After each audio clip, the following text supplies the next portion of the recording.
আজি উমৰাংচু লেকত আহিছোঁ, য'ত এটা গল্ফ ফিল্ডো আছে। মানে গল্ফ ফিল্ডৰ ভিতৰত এই লেকটো আছে। আমাৰ হোজাই অঞ্চলৰ পৰা লামডিং, হোজাই, লংকা এইবিলাক অঞ্চলৰ পৰা বহুত মানুহ আজি আহিছে পিকনিক খাবৰ কাৰণে। সেইকাৰণে মই চবকে আহ্বান জনাইছোঁ যে আপোনালোকে সেই অঞ্চলৰ পৰা আহক। আমি পুনা, মধ্যপ্ৰদেশ, বেংগালোৰ এইবিলাক ঠাইত যাব নালাগে। আপোনালোকে এই অঞ্চলত ঘূৰিলে আপোনালোকে গম পাব যে আমি কোন এটা ঠাইত আহিছোঁ। সেইকাৰণে মোৰ এনেও এটা সপোন আছে যে হোজাই অঞ্চলটো যোগীজানক বেছ কৰি যাৰ 4টা ধাম আছে।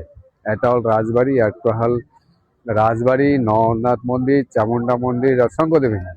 সেইটো বেছ কৰি যদি আমি এই অঞ্চলতো ঘূৰি দিওঁ, আৰু কাজিৰঙাৰ পৰা যদি বাহিৰৰ পৰাও মানুহ আহে, যেনে ফৰেনাৰবিলাক আহে কাজিৰঙাত, তাৰ পৰা 2 ঘণ্টাৰ ৰাস্তা, ইয়াৰ পৰা 1 ঘণ্টাৰ ৰাস্তা।